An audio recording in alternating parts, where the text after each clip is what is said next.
अस्सलाम वालेकुम प्यारे व्यूवर्स, कैसे हैं आप सब। अल्लाह ताला आप सबको अपने हिफ्ज़ व मान में रखे, हैरियत से रखे।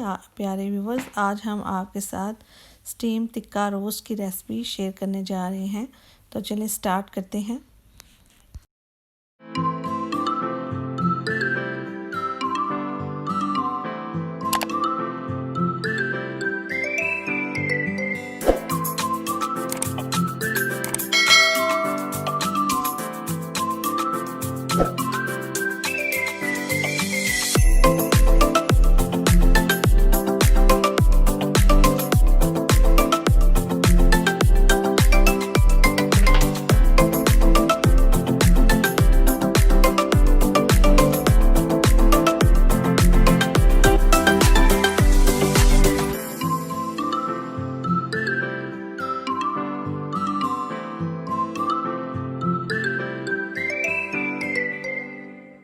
सबसे पहले हमने ये तकरीबन 1 kg के करीब बोनलेस टिक्के लिए हैं। तकरीबन इसके जो लेग और थाई का जो पार्ट है ना वो वाले लिए हैं।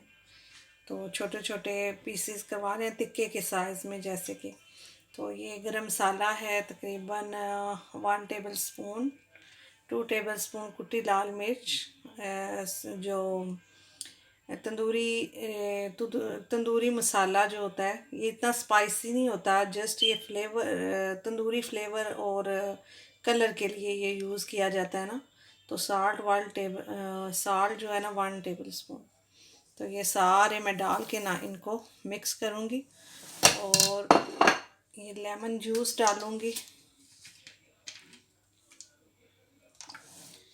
लेमन जूस तकरीबन आप डाल लेना 3-4 टेबल स्पून लेमन जूस।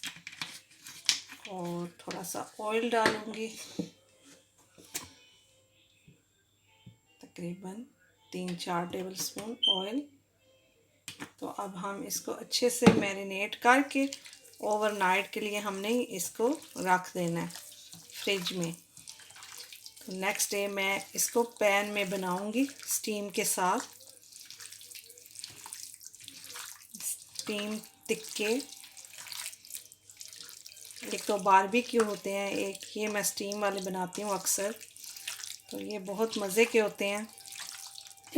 इनको आप रैप्स में भी यूज़ कर सकते हैं ना। रैप्स जो हम बनाते हैं ना, शावरमा जिनको बोलते हैं, उनमें भी ये आप डाल के ना उसका यूज़ कर सकते हैं। अच्छा फ्रेंड्स, अब मैंने फुल फ्लेम रखा हुआ है। तो अब इसको फुल फ्लेम पे हमने पकाना है। अभी तो मैं इसको थोड़ी देर ढकूँगी ताकि इसमें स्टीम बने, और फिर इसको मैं फुल फ्लेम पे ही तेज़ आंच पे ना हमने इनको पकाना है, क्योंकि चिकन जो है ना बहुत जल्दी टेंडर हो जाता है ना। तो इसलिए मैं अब इनको ढक के रखूँगी। तो फिर जब स्टीम बन जाएगी ना, फिर इसको तेज़ आंच पे ना ढक्कन उतार के ना, तो फिर इसको अच्छे से मैं उसी जो, क्योंकि ऑयल भी मैंने इसमें ऐड किया हुआ है, डाला हुआ है, तो इसको अच्छे से हम ना पकाएंगे तेज़ आंच पे। तो हमारे ये फिर स्टीम टिक्के तैयार हो जाएंगे। तो इनको आप फ्रेंड्स की स्क्वीवर्स पे लगा के ना फ्राई पैन में आप उस तरह से भी फ्राई कर सकते हैं। उस तरह से भी बहुत मज़े के बनते हैं। तो ऐसे स्टीम में भी कर सकते हैं ना। तो ऐसे बना के लगा के ना स्क्वीवर्स पे आप फ्रीज़ भी कर सकते हैं। फ्रीज़ कर लें और जब दिल करे आप निकाल के फ्राई पैन में इनको ना फ्राई करके तो उस तरह से भी इंजॉय कर सकते हैं ना। तो अब मैं इस पर ढक्कन दे देती हूँ।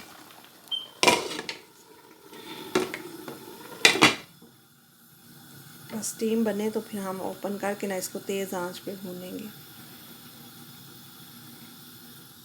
देखिए फ्रेंड्स, अब स्टीम बन रही है। अब मैं इसका ढक्कन उतारने लगी हूँ, क्योंकि कितना पानी, फिर वो लेमन डाला हुआ ना उसकी वजह से पानी बहुत ज़्यादा होता है ना। तो इसलिए अब मैं इसको ढक्कन नहीं दूँगी। अब इसको तेज़ आंच पे ही ऐसे पकाऊंगी जब तक कि इसका पानी सूख जाए और हमारे टिक्के भी, स्टीम टिक्के अच्छे से पक जाएं।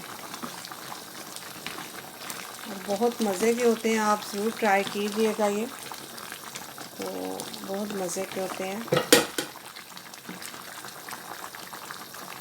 बस इसी तरह मैं इनको 5-10 मिनट के लिए इसी तरह, जब तक कि इसका पानी नहीं सूख जाता है, इसको इसी तरह मैं फुल फ्लेम पे ही पकाऊंगी। देखिए फ्रेंड्स, हमारे स्टीम टिक्के तैयार हैं। तो अब मैंने फ्लेम ऑफ कर दिया, अब हम इसको डिश आउट करेंगे। देखिए फ्रेंड्स, हमारे स्टीम टिक्का रेडी हैं। ये देखिए मैंने इनकी प्रेजेंटेशन की है। नान है और सैलड है, फ्रेश सैलड बनाया है और ये टिक्के डालने हैं इसमें। तो आप बताइएगा प्रेजेंटेशन का भी और मेरी रेसिपी का भी बताइएगा कैसी लगी आपको। तो बहुत मज़े की बनते हैं ये। नान के साथ, रोटी के साथ, रैप्स में बना के खाएं, ये बहुत मज़े का होता है। तो बहुत ज़बरदस्त ये बनते हैं। अच्छा, इसमें आप जो मैंने लेमन डाला था ना, अगर आप लेमन नहीं डालना चाहे लेमन भी डालें और योगर्ट के साथ भी आप बना सकते हैं ना। इसमें योगर्ट भी डाल सकते हैं, जैसे मैं रोस्ट में अक्सर मैरिनेशन में डालती हूँ ना योगर्ट, आप इसमें बजाय के लेमन नहीं डालना तो योगर्ट भी डाल सकते हैं ना। तो दोनों चीज़ें भी डाल सकते हैं। तो अपने फीडबैक ज़रूर दीजिएगा, बताइएगा कैसी लगी आपको मेरी ये रेसिपी। तो अपना बहुत सारा ख्याल रखिएगा, दुआओं में याद रखिएगा। अल्लाह हाफिज़।